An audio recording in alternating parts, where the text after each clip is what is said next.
పద్మశాలి కులస్తులు ఐక్యంగా అభివృద్ధి చెందాలని తెలంగాణ ఖనిజాభివృద్ధి సంస్థ chairman Iravatri Anil Nizamabad urban MLA Dhanpal Suryanarayana సూచించారు. నిజామాబాద్ నగరంలోని ఎల్లమ్మగుట్ట పద్మశాలి సంఘం 32వ తరఫా నూతన కార్యవర్గ ప్రమాణ స్వీకారం ఘనంగా నిర్వహించారు.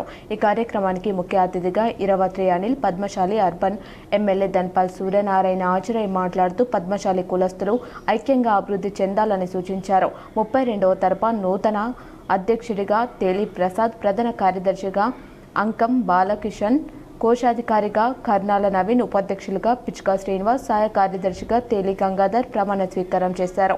ఇంకా ఈ కార్యక్రమంలో నూడా చైర్మన్ కేశవేణు, పద్మశాలి సంఘం పెద్దలు తదితరులు హాజరయ్యారు.